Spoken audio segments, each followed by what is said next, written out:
El versículo 16 es la continuación de la parte última de la vida de Uzías. Recordemos que Uzías, ¿cuántos años reinó? 52 años. Así que ahorita estamos hablando de una historia de 52 años en poco tiempo. Así que téngame paciencia. Amén. Leemos, hermanos. Leemos la palabra del Señor en el nombre del Padre, del Hijo y del Espíritu Santo. Dice el versículo 16. Mas cuando ya era fuerte, su corazón se enalteció para su ruina, porque se rebeló contra Jehová su Dios, entrando en el templo de Jehová para quemar incienso en el altar del incienso. Y entró tras el sacerdote Azarías, y con él 80 sacerdotes de Jehová, varones valientes, y se pusieron contra el rey Uzías, y le dijeron: no te corresponde a ti, oh Uzías, el quemar incienso a Jehová, sino a los sacerdotes, hijos de Aarón, que son consagrados para quemarlo.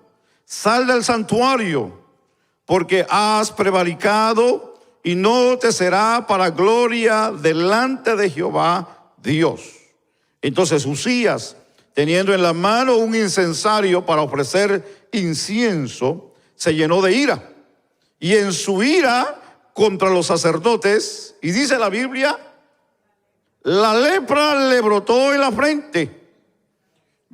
Fíjense que cuando yo estaba leyendo eso, vi que no pusieron "y la lepra", no, sino dice, hace la pausa y dice, la lepra le brotó en la frente, de una manera como un castigo directo de Dios a su vida. Ahora, sigue diciendo, delante de los sacerdotes en la casa de Jehová, junto al altar del incienso. Y le miró el sumo sacerdote Azarías y todos los sacerdotes, y aquí que la lepra estaba en su frente. Y le hicieron salir apresuradamente de aquel lugar, y él también se dio a prisa a salir, porque Jehová, ¿qué dice la Biblia?, lo había herido. Así el rey Uzías fue leproso hasta el día de su muerte, y habitó leproso en una casa apartada, por lo cual fue excluido de la casa de Jehová. Y Jotam su hijo tuvo cargo de la casa real, gobernando al pueblo de la tierra. Los demás hechos de Uzías, dice la Biblia, primeros y postreros, fueron escritos por los profetas. Y aquí marca dos bien importantes: Isaías, hijo de Amós, y dice la Biblia, y durmió Uzías con sus padres, y lo sepultaron con sus padres en el campo de los sepulcros reales, porque dijeron: leproso es. Y reinó Jotam su hijo en lugar suyo. Recuérdese que también el otro profeta fue Oseas, y se cree que también haya sido también Jonás. Así que vamos entonces a ponerlo hoy en la mano del Señor. Amén, hermanos. Oremos. Buen Dios y Padre, soberano Dios del cielo y de la tierra, te bendecimos porque tú eres soberano, Dios grande, fuerte y poderoso, a quien damos toda la gloria en Cristo Jesús. Te pedimos que en este momento bendigas esta reunión con tu presencia. Ministra nuestros corazones, háblanos, Señor, a nuestra conciencia, como también a nuestro espíritu y a nuestra alma. Que tu palabra, Señor, resuene y haga eco en nosotros. Padre, en el nombre poderoso de Jesús, te damos gracias. Amén y amén. Tenga la amabilidad, por favor, de tomar su lugar. Muchas gracias. Esta anécdota se la he contado en otras ocasiones, pero si usted no la ha escuchado, hoy la va a escuchar. Y para los que la escucharon, la queremos recordársela. Había un predicador muy conocido. Este predicador siempre andaba con un maletín, una maleta, un portafolio, no sé cómo usted le llame, pero cargaba un maletín, y siempre donde iba, él cargaba su maletín con él. Y había una iglesia donde él frecuentaba, donde lo invitaban muy seguido. Y usted sabe, siempre hay curiosos. Siempre hay curiosos. Y un hermano siempre miraba que traía ese maletín. No lo cambiaba ni de color. Y un día se le acercó y le dijo: hermano, le dice, quiero hacerle una pregunta. Y el predicador le dice: sí, dime, ¿qué pasó? Le dice: ¿qué es lo que trae en ese maletín? Y él se ríe porque, ¿verdad?, él sabía lo que cargaba ahí. Pero la curiosidad del hermano era qué era lo que traía en ese maletín. Este predicador Dios lo usaba de una manera poderosamente. Este hombre Dios lo usaba en sanidades, liberaciones. Era un hombre que era bien usado por Dios. Entonces él viene y le dice: ¿tú quieres saber lo que yo cargo en ese maletín?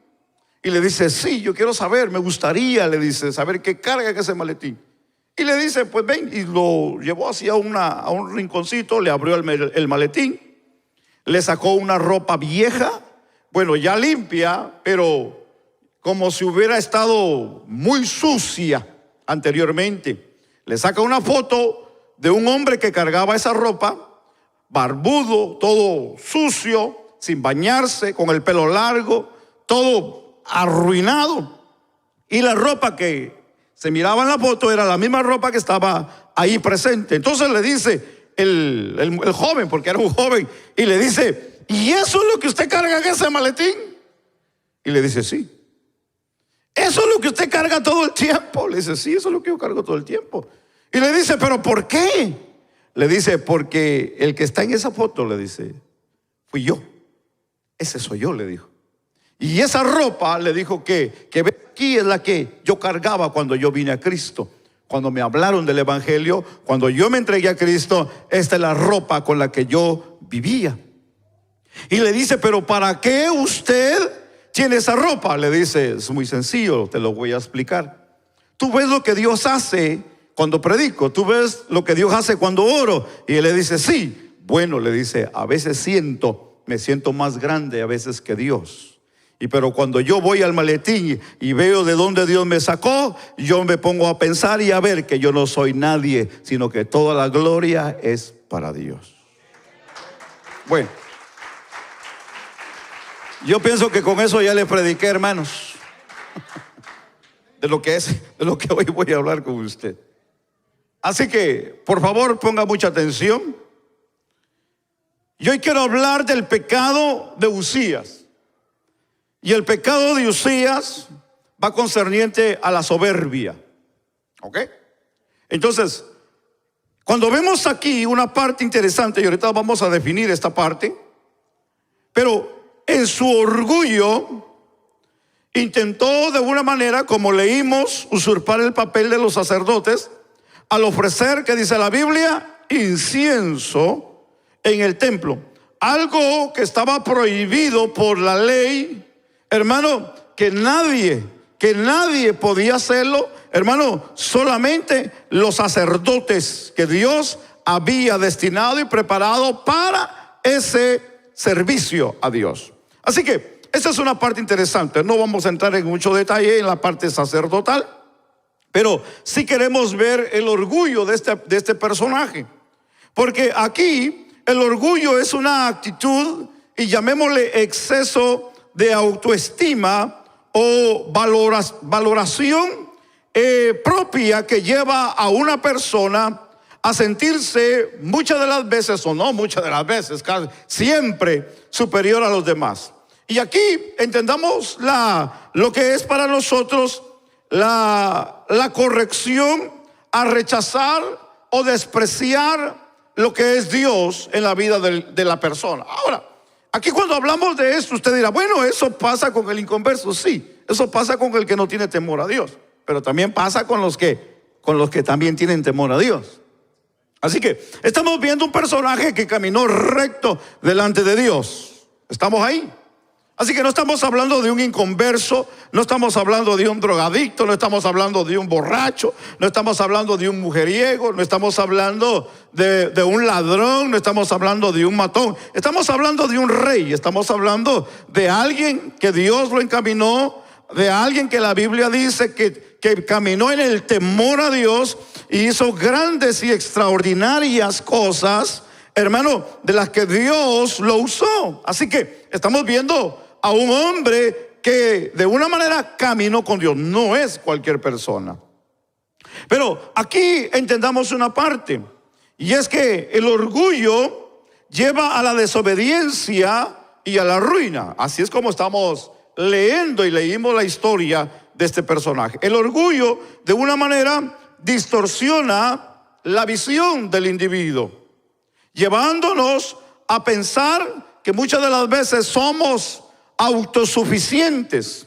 Y cuando creemos que somos autosuficientes, tenemos que tener el cuidado. Y esta es la alerta hoy para nosotros. Este es como un warning. Esto es como que la luz roja, porque ya pasó la luz amarilla. Es la luz roja que no está fija, pero sí está flashando.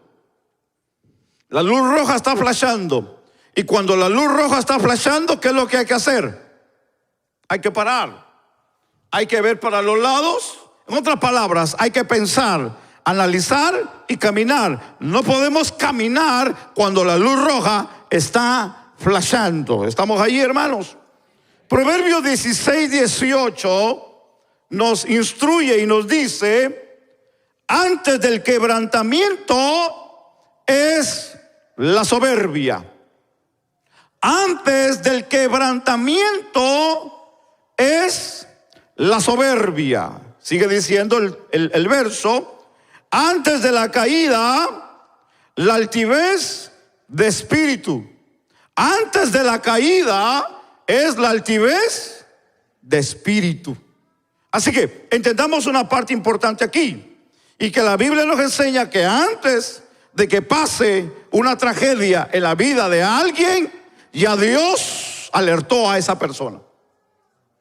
¿Estamos ahí? Quiere decir que cuando nosotros, como creyentes, como hijos de Dios, como pueblo del Señor, las cosas que en algún momento de la vida nos puedan pasar, es porque ya Dios en algún momento de la vida nos las enseñó que no las hiciéramos, o que no agarráramos ese camino o esa decisión. Pero muchas de las veces nosotros, como muchas de las veces, podemos estar en ese problema de autosuficiencia, o pensar que yo sí puedo y que yo no necesito consejo y que yo no necesito ayuda de nadie. Esa es la razón. Pero volvamos y entendamos. Y aquí, para poder entender de una forma rápida, porque quiero mencionar esto, los sacerdotes de una manera valientemente confrontaron el pecado, y recordándole que solo los descendientes de Aarón podían hacer este trabajo o esta función. Pero hablemos aquí, para entender este punto, de lo que es la soberbia, y hablemos de los sinónimos. Los sinónimos de soberbia que aparecen en las escrituras son varios.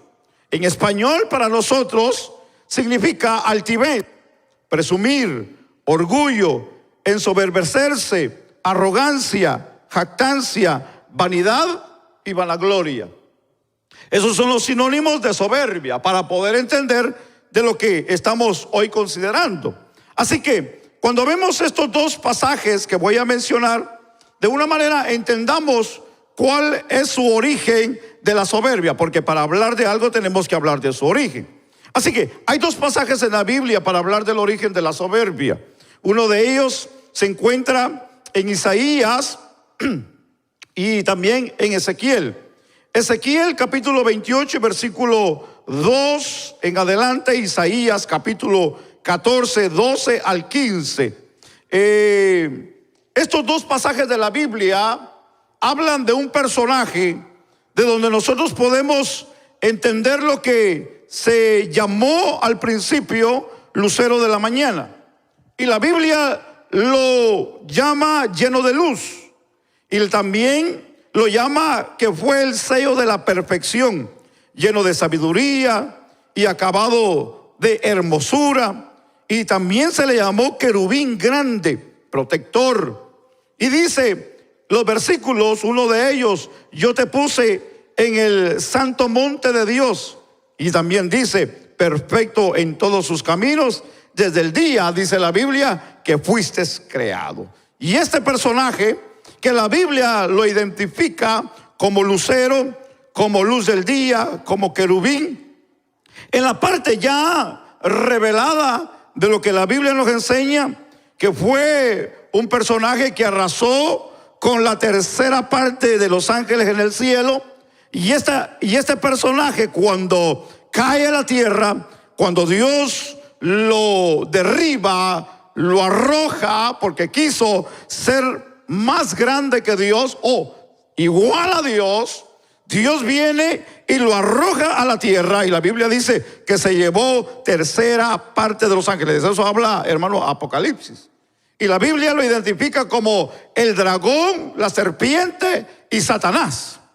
Que la Biblia, hermano, habla de que este personaje llamado Satanás, hermano, que hoy es el enemigo número uno del mundo, de los cristianos, de aquellos que buscamos a Dios, el que se opone, el que no quiere que vengamos a la iglesia, el que se opone que oremos, que busquemos a Dios, que leamos la Biblia. Un día él estuvo bien cerca de la presencia de Dios. ¿Sabía usted eso? Y ese es Satanás. Que el Señor lo reprenda en este día. La Biblia dice que él dijo: tú que decías en tu corazón, subiré al cielo, en lo alto junto a las estrellas de Dios, y levantaré mi trono sobre las alturas de las nubes, subiré y seré semejante al Altísimo. Eso fue lo que él vino a hacer, hasta que lo que la Biblia dice, hasta que se halló maldad, se enalteció su corazón a causa de su hermosura. Dice la Biblia que se corrompió. La Biblia dice que a causa de su hermosura, él se corrompió.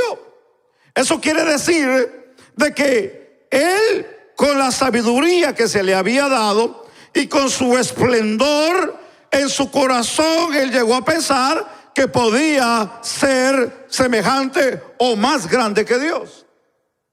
Nadie en la Biblia, nadie en la vida no ha podido ni superará a Dios, hermano, desde que fue el principio de la creación hasta el final de la creación, y aún, hermano, en el milenio, y aún, hermano, en lo que es la vida venidera, hermano, nadie podrá ser semejante ni mayor que Dios en la vida.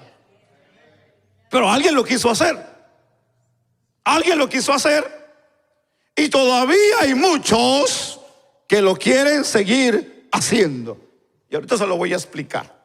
Así que cuando entendemos aquí esta parte, él dijo, en otras palabras, yo soy un Dios. Y en el trono de Dios, en otras palabras, quiso decir, yo estoy sentado. Porque si hay algo que debemos de identificar, lo que es la soberbia, hermano, es decir que yo soy más grande que alguien más. Así que vamos entrando a un punto interesante. Pero déjeme ver la opinión de Dios. Escuchamos la opinión de Dios. Porque la Biblia nos enseña que descendió al Seol, le dijo tu soberbia.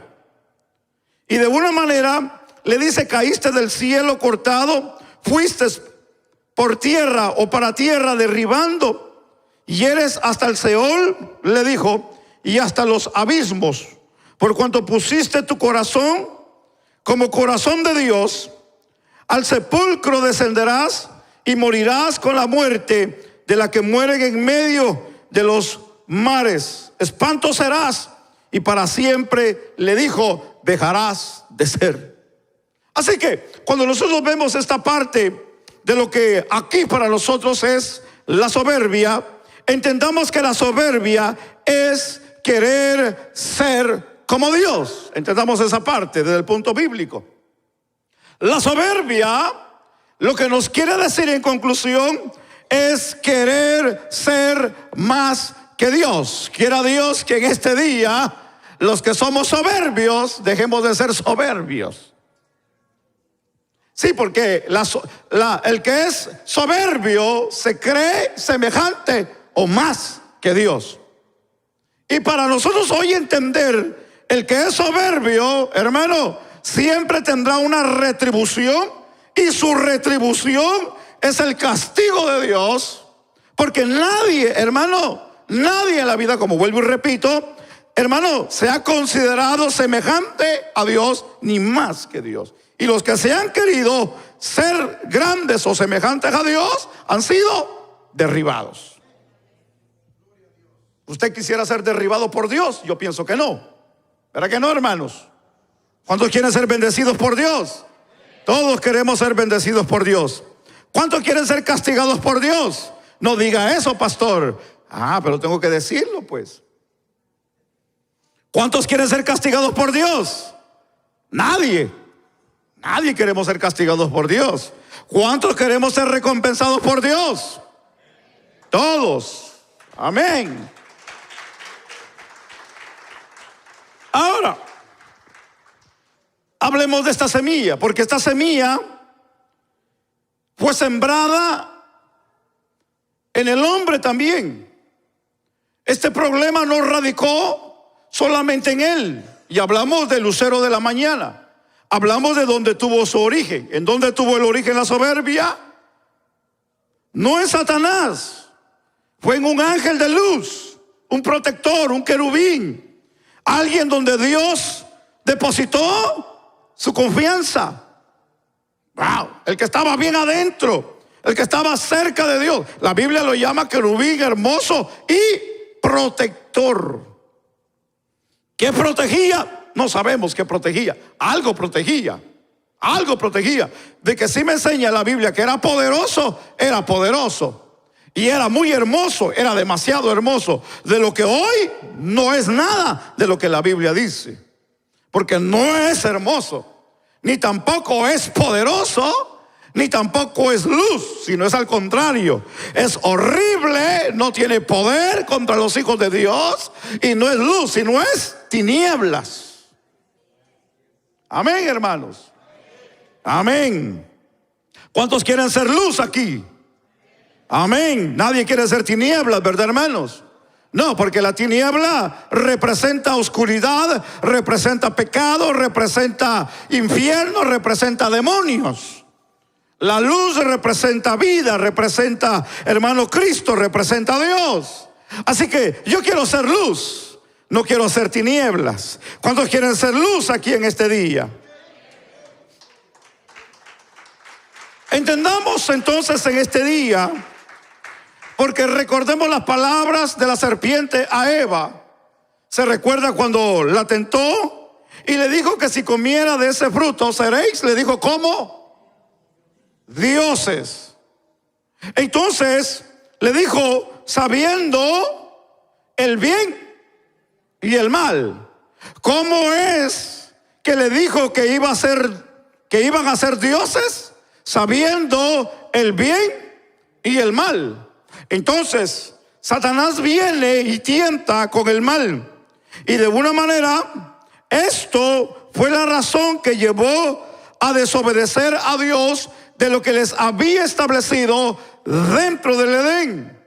Ellos vieron el bien y vieron el mal, pero de alguna manera desobedecieron a lo que Dios les había marcado. A causa de su soberbia, Satanás fue echado a la tierra y sembró esa semilla en el corazón del hombre, como acabamos de ver. Esta es la razón que lleva al hombre siempre a la caída de una lucha constante para poder alcanzar la superioridad y dominio sobre el ser humano.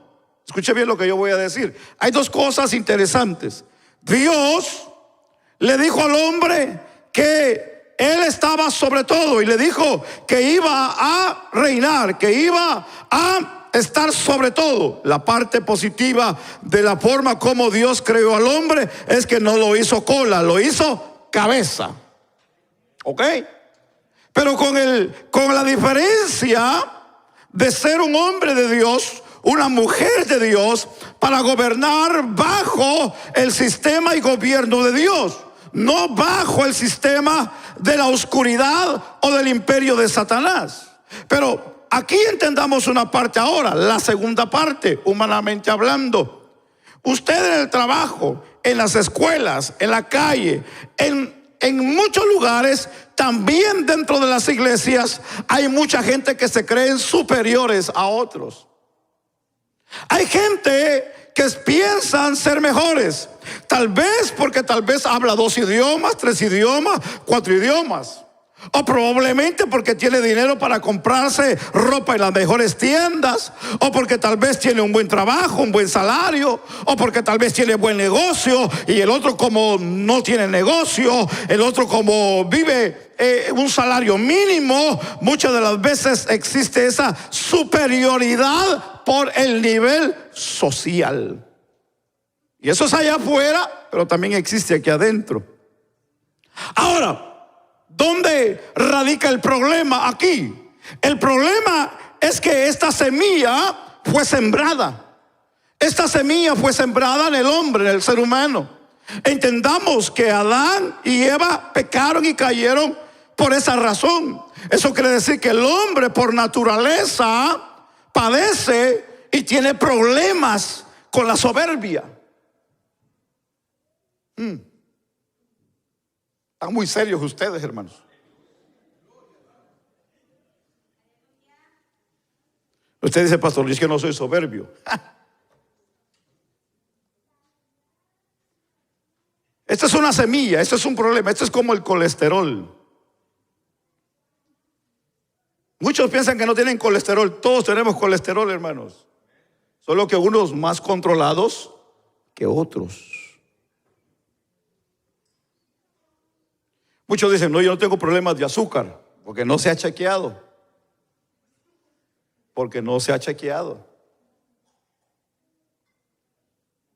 A veces hay cosas que nosotros pensamos que no las tenemos. No, todo lo tenemos. Solamente, como dicen los médicos, como dicen ellos que conocen el tema, pues, dicen, es que eso está ahí, lo que pasa es que no se ha despertado. Y en algunos está controlado. ¿Me explico? Ahora, entendamos aquí el punto. Porque esta es la razón por la que el hombre caído a una constante lucha para alcanzar la superioridad y el dominio sobre sus semejantes. Nadie se quiere dejar de otros. Nadie quiere ser menor ni menos que otro. Disculpe la expresión y disculpe de la manera como lo voy a decir. Porque cuando alguien se deja por alguien más, como decimos, vivo, dicen, es tonto. ¿Verdad que sí? Dice, ese es bien tonto, hombre. ¿Cómo es que se deja? Yo ya le hubiera puesto 2, 3 golpes y se hubiera quitado el problema.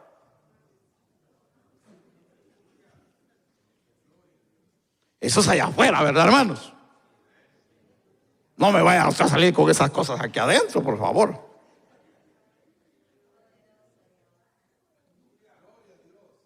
No voy a mencionar el país porque eso me puede meter a problemas. Yo lo consideré amigo, un pastor hace muchos años, no sé si es todavía o no es. Él se movió para otro estado. Él trabajó conmigo, era parte de mi ayudante, era un ayudante en ese entonces, que había sido pastor en su país. Y aquí también.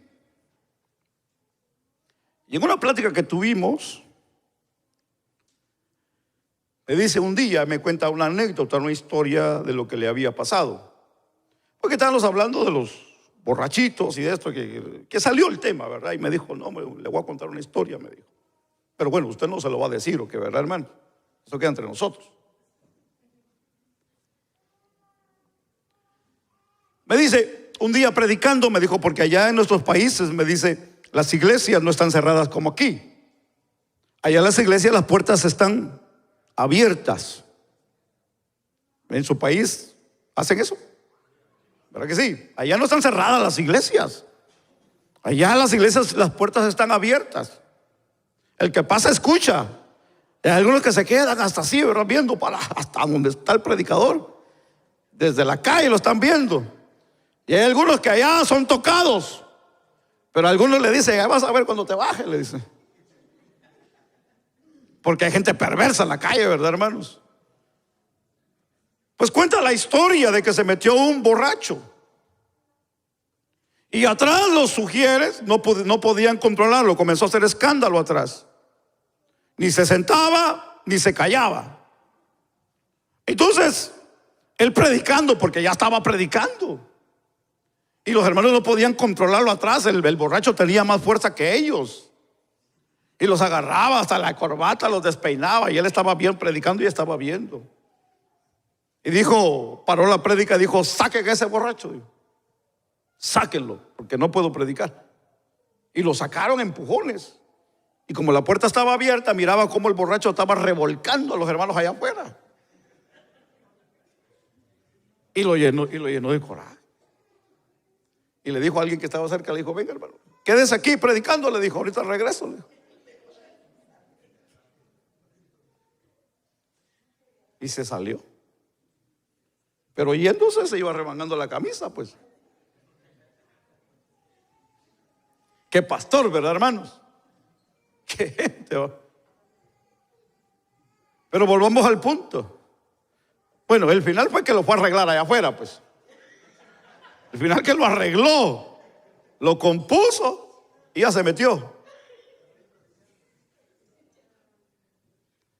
Ahora, cuando nosotros hablamos de esta situación, al menos yo, déjeme terminar y digo, usted va a decir, pastor, ¿y usted qué hizo? Yo le pegué una regañada. Como usted ahí teniéndolo, le dije, qué barbaridad, le dijo. Usted necesita entregar su vida a Cristo. Uno no sabe con quién anda, le digo.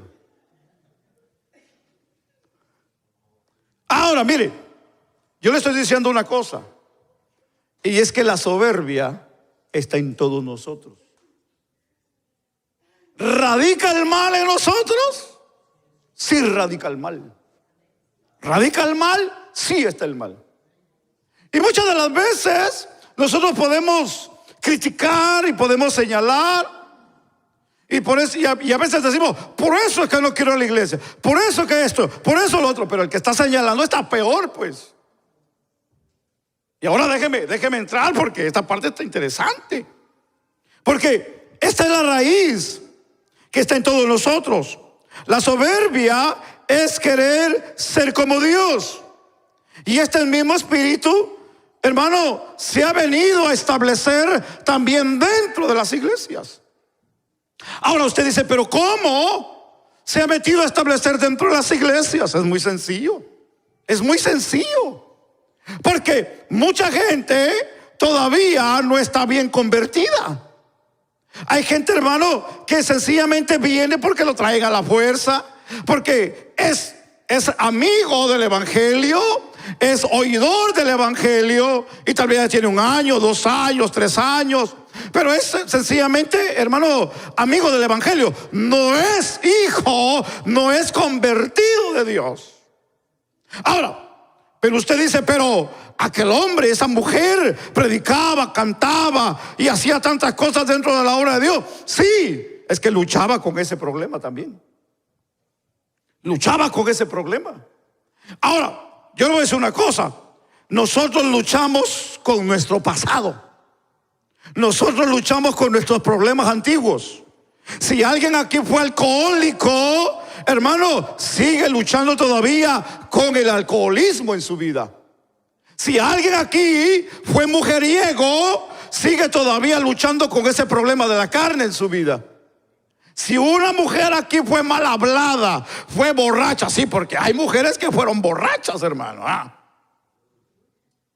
Fueron bailarinas en el mundo. Fueron perversas. Sí, cuando querían saber algo, en aquellos tiempos en su colonia, era el internet de la colonia. Quería saber algo, vaya con la señora tal, le va a decir todo lo que está pasando. Entonces nosotros venimos de un mundo donde practicábamos lo malo y hacíamos lo malo, pero dejamos de hacer lo malo, pero nos metimos con este cuerpo con el que practicábamos lo malo.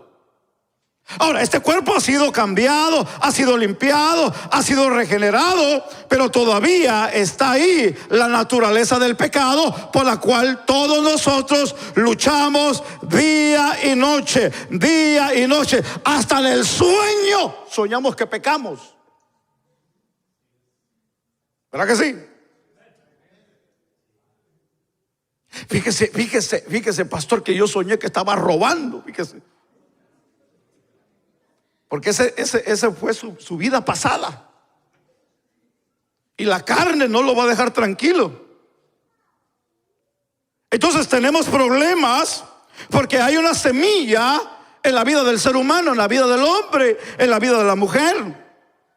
Entonces, cuando nosotros nos damos cuenta de que este espíritu o esta carne, hermano, tiene este problema, entonces me atrevo a decir, hermano, de lo que podemos hoy entender a través de esta parte interesante de la Biblia, es de que no solamente usted como miembro, hermano, tiene esos problemas. Nosotros también como pastores tenemos este problema. Le acabo de contar una historia de lo que pasó con el pastor, ¿verdad que sí? Nosotros tenemos este problema también. Nadie está, hermano, fuera de este problema de lo que es, hermano, la soberbia. Hablemos de lo que puede ser, imaginémoslo como un árbol. Hablemos de tres cosas: hablemos del tronco, hablemos del cuerpo y hablemos de las hojas. Cuando queremos hacer aquí una parte para poder entenderlo, entendamos este gráfico interesante. Y para poder entenderlo, digamos que el tronco es la rebelión y las ramas los diferentes pecados. Pero aquí de una manera entendamos lo que es la soberbia. El Salmo 19:13 dice, escuche lo que dijo el proverbista: preserva también a tu siervo de las soberbias, que no se enseñoreen de mí. Dice, y dijo él, entonces seré íntegro y estaré limpio de gran rebelión. ¿Escuchó eso, verdad? ¿Escuchó eso? El salmista dice, preserva también a tu siervo de la soberbia, que no se enseñoree de mí. Eso quiere decir que el proverbista tenía lucha con la soberbia.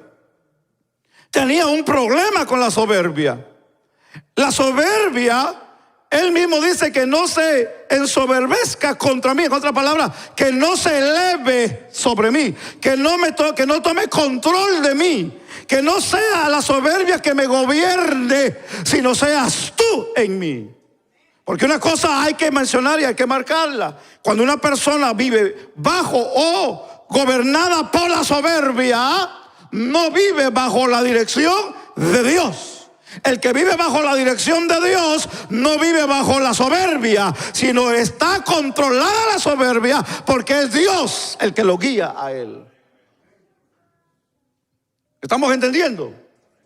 Ok, entonces entendamos esta parte. La soberbia rompe con nuestra integridad y produce en nosotros lo que se conoce como rebelión. Entonces, una cosa lleva a otra cosa. La soberbia es lo que rompe nuestra integridad. Eso quiere decir que podemos estar dentro de la iglesia, podemos estar trabajando dentro de la iglesia y podemos hacer muchas funciones dentro de la iglesia, pero nuestro corazón puede estar en rebelión. ¿Ha escuchado a aquellos que dicen, es que el pastor dijo una cosa, pero yo pienso otra cosa? Y sí, eso existe, eso es real. Yo hoy no vengo a querer causarle a usted un daño psicológico en decirle que se va a hacer lo que yo diga. No. Eso está fuera de orden. Tampoco me estoy poniendo debajo. No es así tampoco. O poniendo el evangelio, la palabra a un lado. No. Nosotros nos sujetamos y nos dirigimos conforme a la palabra, la regla de oro que es la palabra de Dios, de la cual nos corrige, nos enseña cómo nosotros comportarnos y caminar y hacer lo que Dios nos manda hacer en la vida. No es lo que yo le vengo a decir: hoy usted tiene que traer un listón rojo en el cuello. Eso no es así. Si usted quiere ponérselo en la cabeza, en el cuello, pero no se lo ponga en el ombligo, es todo. Porque eso ya es como la abuela, ¿verdad? Les mencionaba el otro día cuando la abuela decía: para que no le dé ojo al niño, póngale este listón rojo. Ese ya es brujería. Eso ya no va con nosotros, ¿verdad que no, hermanos? No, eso le pasó a mi abuela, que todavía, ¿verdad?, la mantiene el Señor con vida casi a sus 100 años. Yo le digo: abuela, usted ya le está robando oxígeno a la gente, le digo. Pero el Señor no se la quiere llevar. Ya se ha muerto más de 3 veces la viejita. La última vez que la regresaron, hermano, ella dijo: ¿para qué están orando por mí? Dijo: yo ya había llegado a un lugar muy hermoso. Pero esa viejita tuvo un problema al principio de su cristiandad. Es que cuando ella entró al evangelio, ella era muy conocida, hermano, en el barrio donde vivíamos, como la señora que ayudaba a curar a los niños. Hermano, yo miraba cómo curaba a los niños. Cuando yo me enfermaba, yo le decía: ¿estás enfermo? No, yo estoy bien, le decía. Porque los agarraba de los pies a los niños, hermano. Yo no sé qué tanto le hacía la viejita a los niños. Les metía 2 dedos en la garganta para curarles la garganta, la mollera. No sé qué tanto le hacía a ella a los niños. Y los dedos de ella que había sufrido, que sufrió del terremoto del año 76 en Guatemala, le quedaron inválidos los dedos, le quedaron inválidas las manos. Los dedos los tenía torcidos, hermano. Los dedos los tiene como arcos. Y cuando ella metía los dedos, hermano, en la garganta a los niños pataleaban, hermano. Entonces ella decía: no, yo no quiero que me metan los dedos a la boca, no. Ella, bueno, al grado que yo vine a ser el monaguillo de ella, pues. Yo era el que le iba a comprar el huevo de pato, yo era el que le compraba el pato, yo era el que le compraba la escoba, yo era el que le compraba todo para curar a los niños. Entonces un día cuando ella entra al evangelio, su pastor se da cuenta de todo lo que está haciendo en la casa y la para y la regaña. Le dice: ¿qué está haciendo usted? Le dice. Y le dice: nada, ayudando a la gente. Sí, le dice, pero lo que usted está haciendo no es lo que la Biblia nos enseña, le dijo. Y le dijo: ¿no le basta a usted la sangre de Cristo y el nombre de Cristo? Pues le dijo. Desde ese día, esa viejita cerró la puerta para la gente, para hacerle tantas cosas, y les comenzó a predicar el nombre de Jesús. Cuando llegaban enfermos, les ponía las manos y los niños sanaban. Hasta hoy fecha todavía la buscan para orar por ella. Ahí en su casa se han levantado más de 3 obras, 3 iglesias, ella predicando. ¿Por qué? Porque tuvieron que corregirla, pues. Tuvieron que decirle: ¿qué brujería está haciendo usted en esta casa? Ahora, entendamos el punto. Porque cuando hablamos de rebelión, estamos hablando de alguien que quiere hacer lo que piensa y cree que es correcto a su manera, pero no a la manera de Dios. Entonces eso se califica como rebelión. ¿Verdad que sí? Sí, porque un soldado cuando va a la guerra va guiado por un capitán y va con una ley y va a hacer lo que se le va a mandar a hacer. Si ese soldado no quiere, entonces eso lo tienen como rebelión. Que dicen: no, yo no voy a hacer esto, no, yo no voy a hacer lo otro. Eso es una rebelión. Se rebela en contra de lo que se mandó, por la razón que se mandó a hacer ese trabajo. Entonces queda como rebelde. Y a los rebeldes se les castiga. Se les castiga. Se les meten a los cuartos fríos, se les baña con agua fría, se les pega golpes para que entiendan que a la próxima no tienen que hacer rebeldes contra los mandatos que se les dan las autoridades. ¿Cuántos fueron soldados aquí en su país? Desertores, pues. Tal vez así los entendemos, ¿verdad, hermanos? Sí, porque cuando miraban a la guardia venir, ¡ja! Vámonos, porque allá, yo le estoy hablando de mi tiempo, allá no se apuntaban como equipo ir al ejército, que allá aquí le pagan el estudio, le pagan la carrera. Aquí es un lujo ir al ejército, hermanos. Aquí es un lujo, aquí, hermanos, los muchachos, no todos, ¿verdad? Pero algunos se pelean hasta para apuntarse, porque ahí hay ayuda y beneficio, y qué bonito verse de verde con su boina y tanta cosa. Allá no. Allá, hermano, el ejército es como ir a la muerte, pues, ir a la guillotina, hermano, a que lo mataran a uno. Ese era el ejército. Y como nadie se quería inscribir, nadie se apuntaba por voluntad, tenían que salir los grandes camiones a buscar gente, a los vagos que andaban en las calles, hermano, agarrar a todos esos pelones que andaban para llevarlos al ejército. Cuando pasaba la guardia por las colonias, nadie estaba en la calle. Decían, ahí anda la guardia. Y las madres alcahuetas le decían, hijo, no salgas porque te van a llevar. Ya son las madres alcahuetas, ¿verdad, hermanos? Un día mi madre me dijo, si nadie te arregla, le dijo, te van a arreglar allá en el ejército, me dijo. Espérate que pasen, me dijo, porque yo mismo te voy a entregar. Tremendo, ¿verdad? Bueno, no nos estamos saliendo del tema, pero yo los miro serios a ustedes. La rebelión,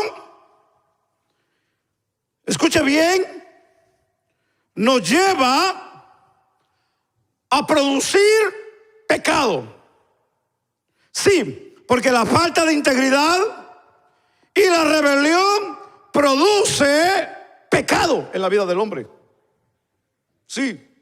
En otras palabras, esto nos lleva a la destrucción, al alejamiento, a lo que es el castigo de Dios a la vida del hombre.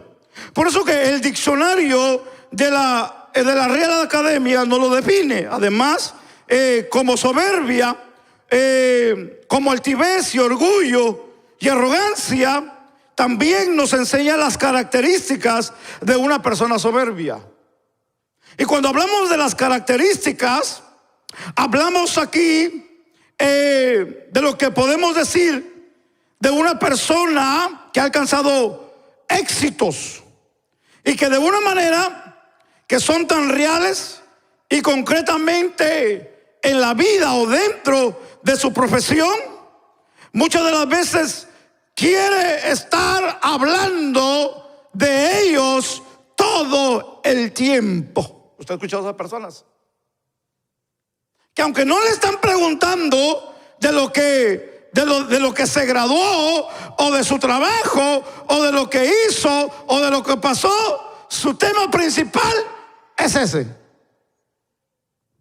Tiene también una necesidad que a veces, hermano, de una forma enfermiza, tiene el problema de siempre le gusta recibir halagos de los demás. En otras palabras, su plática de él es que siempre como resultado tenga halagos, que eso es lo que busca. Usted ha sabido de esas personas que le gusta que busca, que le gusta que lo escuchen y que cuando él hable de sus logros, le rodeen las personas que a él le gusta, que lo escuchen para que le aplaudan de lo que él ha hecho. Hay personas, hermano, que les gusta hablar de sus éxitos y que de una manera le gusta que lo alaben, que le aplaudan. El soberbio aquí, muchas de las veces, hermano, necesita el control de cualquier situación donde muchas de las veces se involucra. Quiere tener el control donde muchas de las veces se involucra. Porque es una persona que le gusta estar arriba de todos por los logros que ha tenido. En otras palabras, él dice: aquí nadie sabe lo que yo sé. Aquí nadie tiene lo que yo tengo. Aquí nadie tiene el estudio que yo tengo. Aquí nadie tiene la ropa que yo tengo. Hermano, esos son uno de los problemas grandes que teníamos en mi tiempo. Cuando llegaban los nuevos modelos de los tenis Nike, hermano, a la colonia donde yo me crié, hermano, eso era, ¿cómo decir? Eso era pleito, pues. Era competencia a ver quién tenía los mejores zapatos para llegar a lucirlos y llegar, mira, ya viste los que me compré. El pantalón Levi's, que aquí, hermano, eso vale 5 pesos, pues usado, ¿eh? No nuevo, que ya están caros los tremendos. Allá era un lujo cargar un Levi's. Hermanos, hasta la camisa se levantaban para que vieran que era Levi's atrás. Estoy hablando de una manera tan humilde de lo que la gente antes hacía, sencillamente por una prenda de ropa. Vayámonos a los extremos. Vengamos hoy aquí a la actualidad. Estamos en un país donde nos han abierto las puertas, gracias a Dios, que ya las están cerrando, por cierto. Pero lo que Dios abre, nadie lo puede cerrar.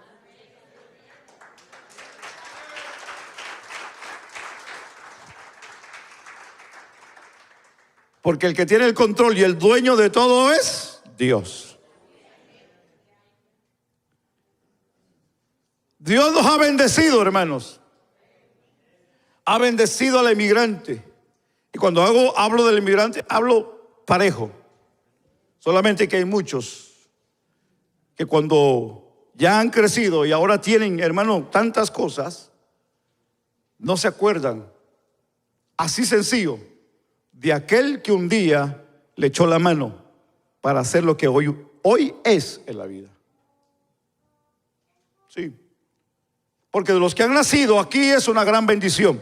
Pero de los que llegamos, hermano, al hogar del tío, al hogar de la tía, al hogar del primo, donde, hermano, se recuerda que nuestra primer cama fue un sillón.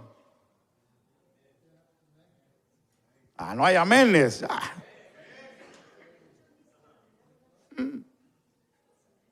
Ahora tenemos matres ortopédicos.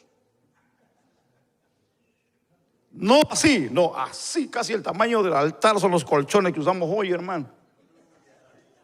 Porque es que me duele la espalda y yo no puedo estar sin colchón ortopédico. ¿Se recuerda cuando se dormía en un petate usted? En el suelo.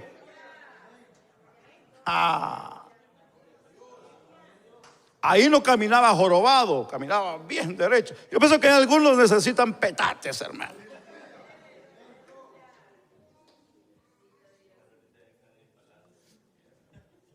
Así que mejor comienza a caminar erguido. Nos hemos de una manera materializado y en parte nos hemos hecho orgullosos por lo que tenemos.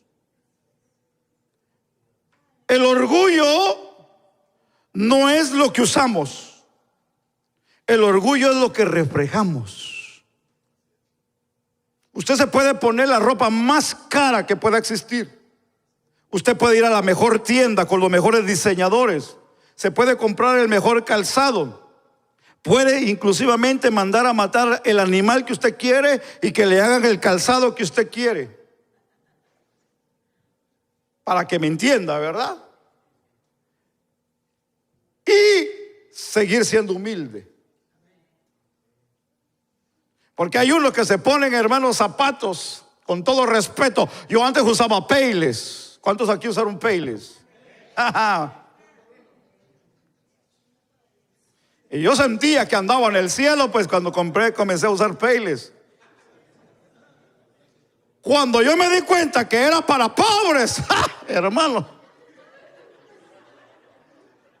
dije, no, yo tengo que hacer un cambio en esto, hombre, por favor. Le dije al tío un día: ¿a dónde me trajiste? ¿Por qué no me llevaste a la mejor zapatería? Pero muchas de las veces, hermano, confundimos. No es la tienda, no es el lugar, no es la calidad, sino es el corazón como está. ¿Alguien puede bendecir a Dios en este día?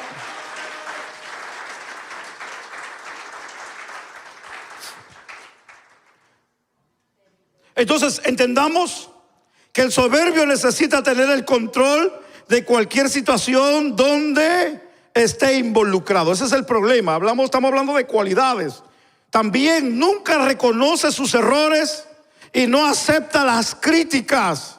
Si alguien le realiza una observación o corrección, su manera de defenderse es atacando. El problema o la característica de un soberbio es que no le gusta que lo corrijan. No le gusta que le digan: te ves mal, te escuchaste mal, eso no está bien lo que hiciste, no, cámbiale, vete por aquí, que no. Dice no acepta, no se deja corregir, no se deja enseñar, no acepta sus errores, al contrario, ataca y dice: no, esto no es así, tú no sabes. Y rápidamente, no solamente ataca, insulta. Un soberbio ataca y también insulta.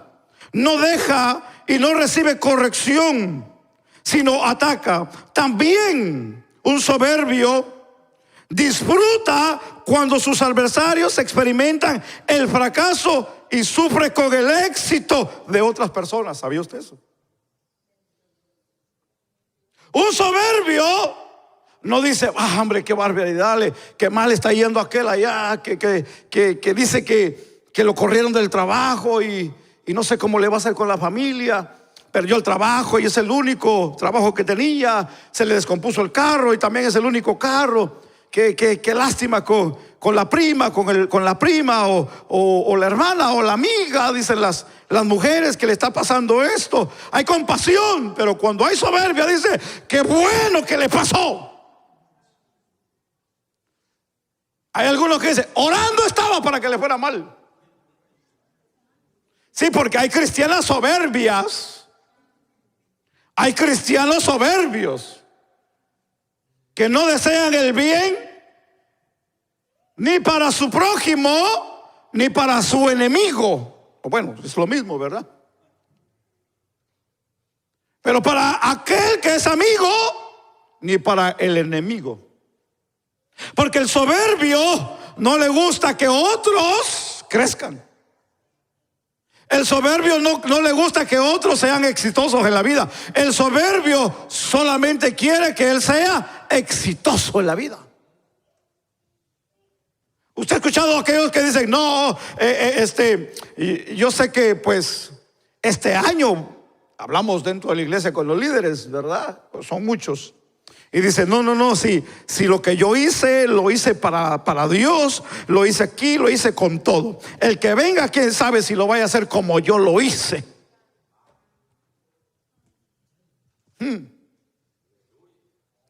Todavía no hemos terminado años, así que agárrese porque todavía falta, hermano.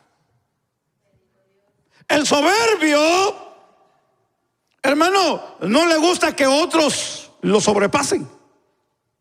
El soberbio tiene una riña, el soberbio tiene una disputa, el soberbio tiene una forma de estar viviendo como en competencia, porque él quiere ser el primero. Él quiere ser, hermano, el de la foto. Él quiere estar al frente de la foto. Él no quiere estar a la orilla. Él quiere estar, cuando hay foto, él se quiere poner en medio.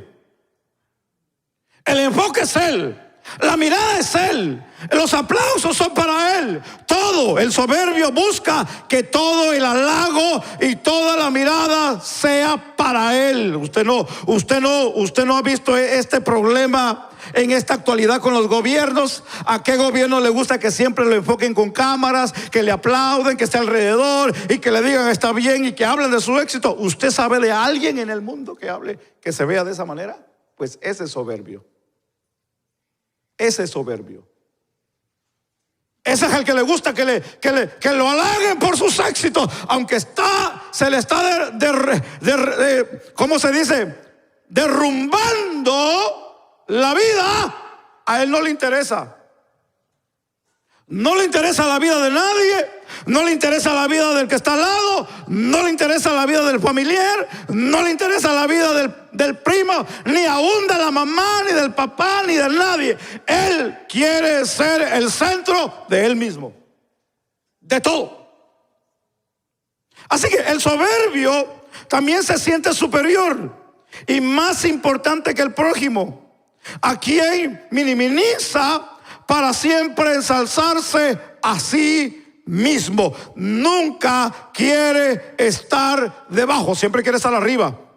Él siempre quiere ser visto, quiere que ser aplaudido, quiere que tenerse siempre la silla ahí, siempre, esa silla es de él. Siempre tienen que atenderlo bien, tienen que siempre decirle bienvenido, porque si no le dicen bienvenido, se siente o se resiente. ¿Verdad que sí? Volvamos al punto de Nabucodonosor para entender. Yo quiero terminar esta parte rápidamente.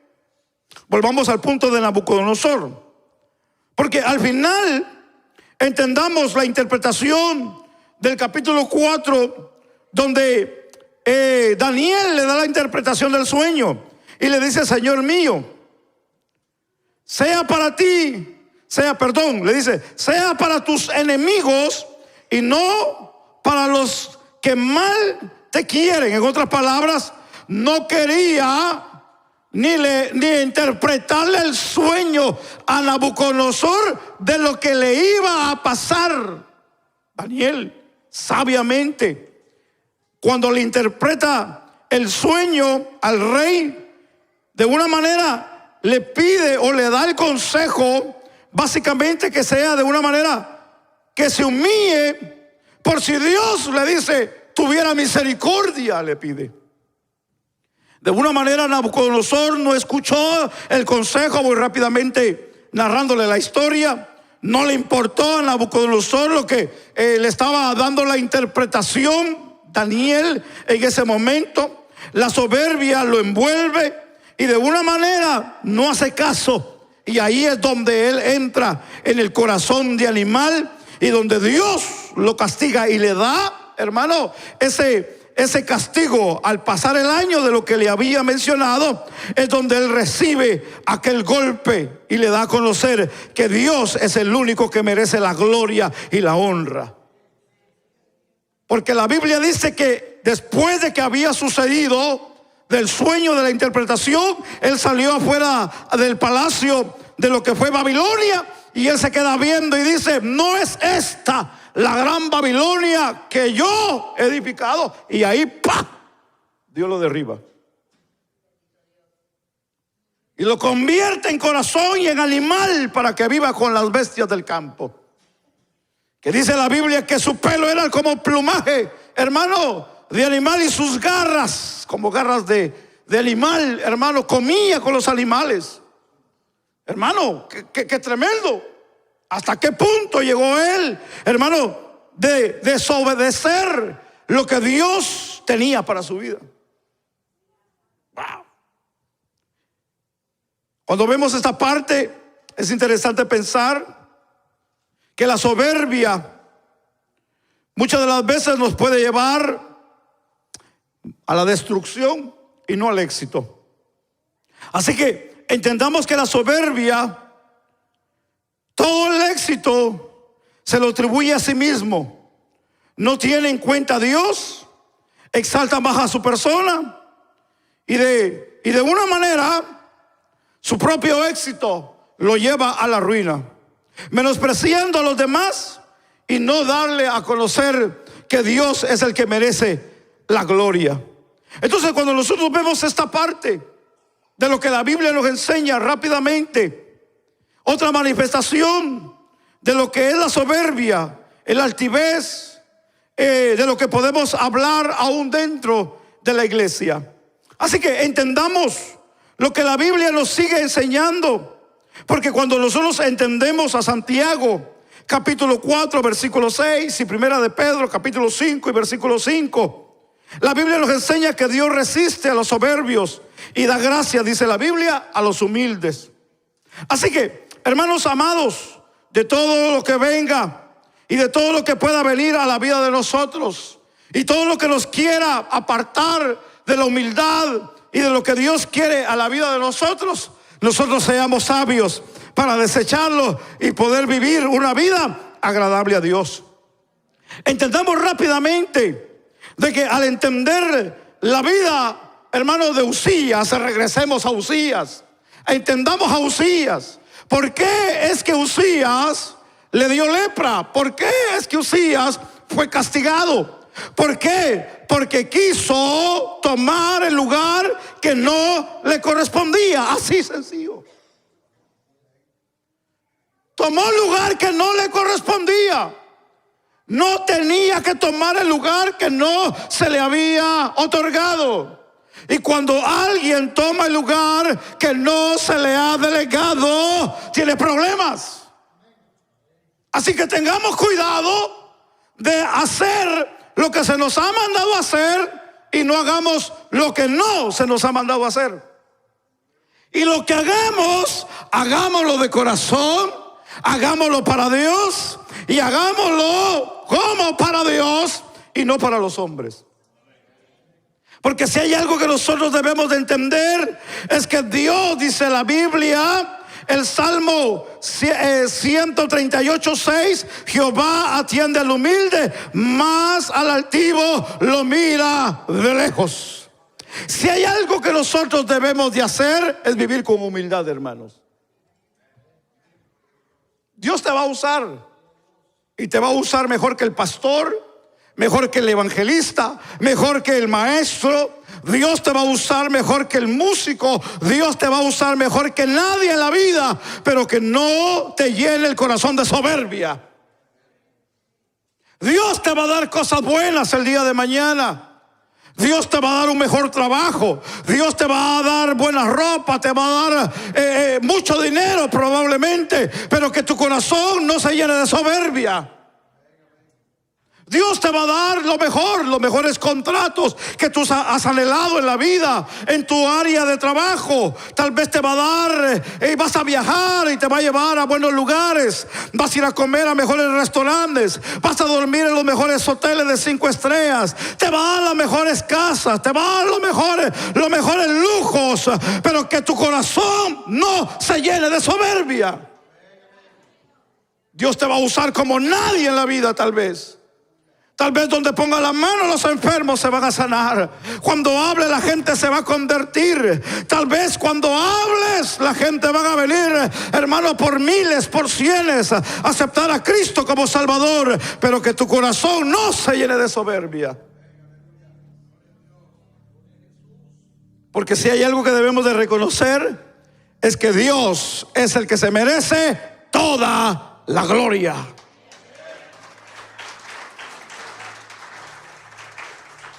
Si hay algo que debemos de hacer es pedirle a Dios que Dios se lleve toda la gloria.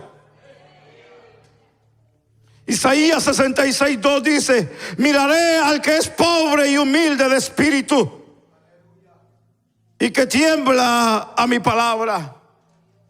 Porque el soberbio ya no tiembla al escuchar la palabra de Dios.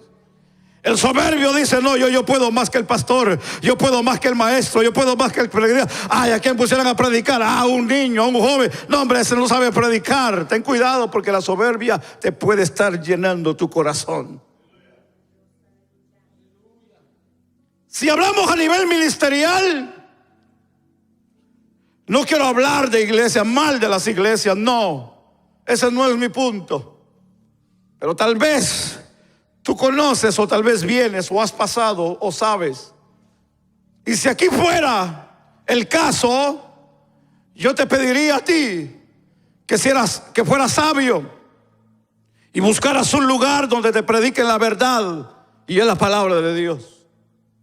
Porque hay lugares donde muchas de las veces hablan más de éxitos, hablan más del trabajo, hablan más cuántos ganaron en el año, cuántos ganaron en el mes, hablamos de grupos, de células, hablamos de iglesias filiales, hablamos, hermano, de zonas, hablamos de tanto éxito, pero nos olvidamos de algo más importante, y es para quién estamos trabajando. Sí es bueno ganar, sí es bueno crecer, sí es bueno avanzar. A mí me gustaría tirar este edificio y hacer uno más grande, hacer uno de, hermano, de piedra, de mármol, de cristal, como hay uno allá en California, hermano. Pero ¿de qué serviría que hiciéramos el edificio más grande si estamos perdiendo el objetivo, que es la humildad y el servir al Dios, el que nos ha transformado y nos ha cambiado la vida? ¿De qué nos serviría el éxito? ¿De qué nos serviría la fama? ¿De qué nos serviría el número? ¿De qué nos servirían los edificios? ¿De qué nos servirían los grandes préstamos? ¿De qué nos servirían las grandes entradas? Los grandes universitarios que tenemos, las grandes empresas que hay entre nosotros, si al final nos vamos a perder todos, pues. Si al final todos nos vamos a ir al infierno, ¿de qué sirve tener grande éxito? No, es mejor vivir humildemente, pero tener el éxito de Dios. Vivir humildemente, pero tener a Dios en el corazón. Vivir para Dios, vivir para Él. Con esto no te quiero decir que te pongas los zapatos más rotos que tienes. Con esto no quiero decir que te pongas la ropa toda rota y la más fea que tengas. No, no me malinterprete, por favor. Que aunque hay unos muchachos ahí que se compran unos pantalones y una ropa bien cara, todos rotos. Mire, mejor tráigame ese, yo le hago unos todos rotos y se los vendo. No vaya a pagar tanto. No quiero decir eso, no me malinterprete. Estoy hablando de cómo está nuestro corazón, cómo estamos delante de Dios, aquí adentro. Porque usted puede ser aquí el más millonario de esta zona y nadie sabe que usted es millonario. ¿Me explico? Porque no hay necesidad que usted lo esté publicando, que usted es el más rico o el más sobresaliente o el que tiene la mejor compañía. No hay necesidad que lo esté publicando. Si hay algo que nosotros debemos de siempre desear, es que nosotros mismos no nos halaguemos. Deja que otro te halague, pero no seas tú mismo. No seas tú mismo, porque eso es altivez. Eso es soberbia y eso te puede llevar a la ruina. Así que hoy seamos humildes de corazón. Que Dios en nosotros nos dé la gracia divina y ponga en nosotros ese amor y esa compasión para los necesitados, y que nosotros podamos vivir para Dios.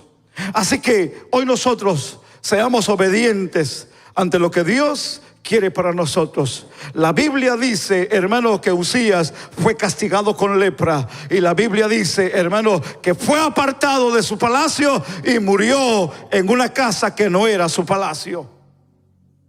Qué triste final de Usías. Yo no quisiera vivir un final así.